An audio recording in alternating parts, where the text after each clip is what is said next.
রবিবার medical astrology research ফ্র্যাটার্নিটির উদ্যোগে এক মেগা রক্তদান শিবিরের আয়োজন করা হয় আগরতলা প্রেস ক্লাবে।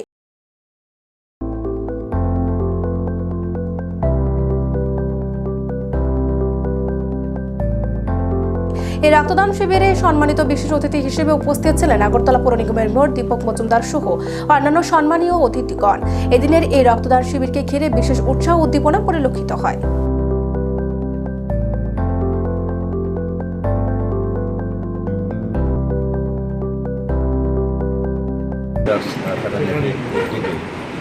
আসলে ব্লাড ডোনেশন ক্যাম্প বা ব্লাড ডোনেশন প্রোগ্রাম করা হয়েছে, তাদেরকে সাধুবাদ জানাই এবং ধন্যবাদ জানাই। এই কারণে আমাদের রাজ্যে সরকার অনুমোদিত 5টি ব্লাড ব্যাঙ্ক এবং 2টি বেসরকারি ব্লাড ব্যাঙ্ক, প্রতিটি ব্লাড ব্যাঙ্কে নির্বাচনের প্রাককালে পরবর্তী সময় ব্লাড ডোনেশন ক্যাম্পগুলি প্রায় বন্ধ হয়ে গিয়েছিল। সেই কারণে রক্ত স্বল্পতা দেখা গিয়েছিল ব্লাড ব্যাঙ্কে। ব্লাড ব্যাঙ্কে রক্ত স্বল্পতার ক্ষেত্রে বা ভারসাম্য রক্ষার ক্ষেত্রে যোগান এবং চাহিদার মধ্যে ব্লাড ডোনেশন ক্যাম্প অত্যন্ত জরুরি। সেক্ষেত্রে আমাদের রাজ্যের মাননীয় মুখ্যমন্ত্রী প্রফেসর ডক্টর মানিক সাহা সারা রাজ্যের মানুষের কাছে বিভিন্ন সংগঠন, ক্লাব, প্রতিষ্ঠান, স্বেচ্ছাসেবী সংগঠন এবং ব্যক্তিবর্গের কাছে আবেদন রেখেছিলেন যে ব্লাড ডোনেশনে এগিয়ে আসার জন্য। তো আমি আজকে বলব তাদের উদ্যোগে যেটা হয়েছে, এখানে আমাদের যিনি কর্মকর্তা আছেন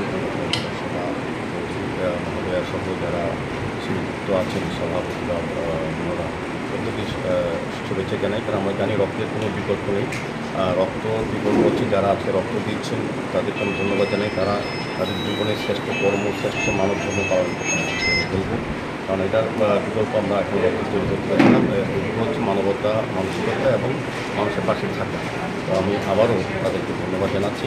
আশা করবো আগামী দিনেও তারা এইটা ধারাবাহিকতা বজায় রাখবেন এবং আমাদের রাজ্যে বিশেষ করে মনুষ্য রোগীদের প্রাণ রক্ষার ক্ষেত্রে যেমন এই রক্তদান অনেকটা এগিয়ে আসে। পাশাপাশি আজকে যারা রক্তদান অংশগ্রহণ করবেন বা রক্তদান করবেন তারা নিজেরাও কিন্তু শারীরিকভাবে সুস্থ কতটা আছেন জেনে নিতে পারবেন। তারা পরবর্তী সময় নিজেকে সুস্থ রাখতে পারবেন এবং অন্য পরিবারকে ভালো রাখতে পারবেন।